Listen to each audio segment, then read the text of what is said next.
अरशद वारसी और बोमन ईरानी को सपोर्ट करने पहुंचे बिग बी ने कई साल पुराने दिल में छिपे अपने एक दर्द को मीडिया के साथ किया share. Take a look. Amitabh Bachchan आज बॉलीवुड के सबसे बड़े स्टार हैं। बॉलीवुड में आज वो उस मकाम पर हैं जहां पहुंचने के बारे में सभी सपने देखते हैं, लेकिन फिर भी इतने बड़े मकाम पर पहुंच चुके बिग बी के दिल में है एक दर्द, और ये दर्द है बोफोर्स का।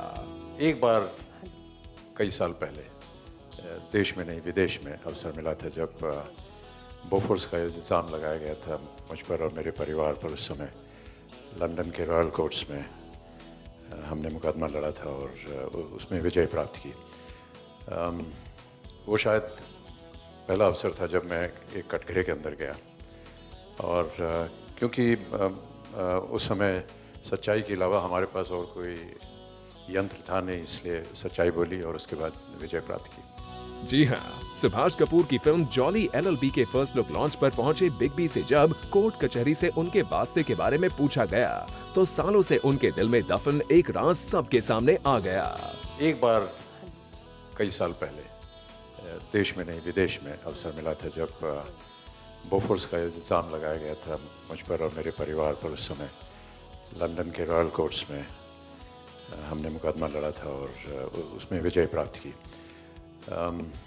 वो शायद पहला अवसर था जब मैं एक कटघरे के अंदर गया, और क्योंकि उस समय सच्चाई के अलावा हमारे पास और कोई यंत्र था नहीं, इसलिए सच्चाई बोली और उसके बाद विजय प्राप्त की। यही नहीं, इस प्रेस कॉन्फ्रेंस में पहुंचने से ठीक पहले इनकम टैक्स डिपार्टमेंट के प्ली और सुप्रीम कोर्ट ने बिग बी को एक नोटिस भेजा था, जिस पर बिग बी ने कुछ इस तरह रिप्लाई किया। जीवन में दो ही चीजें निश्चित है, एक मौत और एक इनकम टैक्स। जितने भी प्राणी हैं उन सब के जीवन में कहीं ना कहीं इनकम टैक्स का मामला चलता रहता है। वो कोर्ट कचहरी का मामला है, वही सब तय करेंगे। अगर वो हमारे पक्ष में होगा तो जैसा कोर्ट कहेंगे उसका हम पालन करेंगे। वैसे काफी समय बाद किसी फिल्म के बारे में बात करने पहुंचे बिग बी ने बताया ऑडियंसेस कब तक उन्हें सिल्वर स्क्रीन पर देख पाएंगे। जनवरी के अंत में एक आध फिल्में शुरू होने जा रही हैं और उम्मीद करता हूं कि साल के अंत तक शायद आप एक दो फिल्में देख सकें। ये बीच में एक मेरी सर्जरी हुई थी तो इसलिए हमने कोई ज़्यादा काम नहीं रखा था अपने लिए, केवल केबीसी का ही काम था, और अब केबीसी को समाप्त होने में बस चंद दिन रह गए। उसके बाद फिर फिल्म का काम शुरू करेंगे। इस ईयर के एंड तक बिग बी के कुछ प्रोजेक्ट्स ऑडियंसेस को जरूर देखने के लिए मिल जाएंगे। मूविंग ऑन, बात करें इस इवेंट की तो जॉली एलएलबी फिल्म को डायरेक्ट सुभाष कपूर ने किया है, जिन्हें उनकी पहली फिल्म फंस गया रे ओबामा के लिए काफी एक्कोलेड्स मिले। और इस इवेंट पर फिल्म के lead actors jolly Arshad Warsi और बोमन ईरानी ने कुछ यूं एंट्री मारी। यहाँ ये मेरी जगह नहीं, मेरी जगह ये होती है, समझे, क्रिमिनल की जगह है वो। मेरा नाम है जगदीश त्यागी, ओके, BLLB। ये प्यार से लोग मुझे जॉली कहते हैं, जॉली जॉली, तो देरफो हो गया जी जॉली LLB, समझे। और देखो जी, किसी को अंदर अंदर करना है तो 100-200 रुपये लगेंगे, बाहर निकालना है तो 200-300-400 और लग जाएंगे, समझे। और देखो कोई फॉर्म वॉर्म भरना है तो मेरे पास आइए, कोई प्रॉब्लम नहीं है। और एफिडेविट्स तो बस एफिडेविट ए से शुरू होता है कि ई से। एफिडेविट का स्पेलिंग नहीं आता। यहाँ क्या कर रहा है तू? हाँ, मुझे लॉयर बनना है। हाँ ठीक है। कहाँ से आया तू? मीरठ से आया हूँ जी मैं। तो get out, go back to Meerut. देखो 1 वे टिकट थी वापस। अरे भाई जाओ ना तुम, please don't waste our time over here, wasting our time. Hello everyone, nice to meet you. I am not so sure if you are very happy to meet this guy. आपका नाम क्या है? जी जॉली जॉली कहते हैं। Not very funny. एक बार jolly कहते, 2 बार नहीं। लिसन, प्यार से। डोंट नाराज क्यों हो रहे हैं डोंट जी? Give me attitude, okay? I don't like it.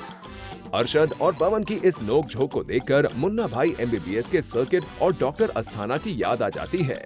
वैसे शायद आपको पता ना हो, लेकिन सुभाष कपूर ने इस फिल्म में जॉली के कैरेक्टर को पहले शाहरुख खान को ऑफर किया था। It's in the public domain. Long back, accidentally, I had the opportunity to meet Shah Rukh Khan, and I did share the script with him, and he had few good things to say about it. But we couldn't take it forward, and I just shared the script. He said it's a great script, and I waited for few months and to see if it can materialize with him, and then I realized that it will not, and then Arshad was my choice. Shahrukh Khan को इस film की script तो काफी पसंद आई थी, लेकिन शायद अपने बिजी स्केड्यूल की वजह से वो इस फिल्म को नहीं कर पाए और ये रोल अरशद के हाथ लग गया। अब फिल्म्स में रोल की बात हो ही रही है तो यहाँ मीडिया ने अरशद से जानने की कोशिश की कि क्या वो अभी भी राजकुमार हिरानी की फिल्म पीके का हिस्सा हैं। Yes, Raju wanted me to do PK, and I was more than willing to do PK because Raju is a dear friend and is a wonderful director, nice man, and I agreed to do. I said, जो भी आप चाहेंगे मैं कर दूंगा, कोई problem नहीं है। Unfortunately ये हो गया है कि डेढ़ इश्किया की डेट्स और PK की डेट्स क्लैश हो रही हैं, तो मुझे इनमें से एक कर पाता था मैं, और I had to leave PK. So I'm not doing PK right now. I won't be doing PK. I'll be doing डेढ़ Ishqiya. So sad, but I can't help it. Well Arshad ने साफ कर दिया कि डेढ़ इश्किया और पीके के डेट क्लैश हो रहे थे, इसलिए उन्होंने ये फिल्म साइन नहीं की। जो भी हो, फिलहाल के लिए तो अरशद तो यही चाहेंगे कि जॉली ऑडियंसेस के दिल में अपनी खास जगह बना ले।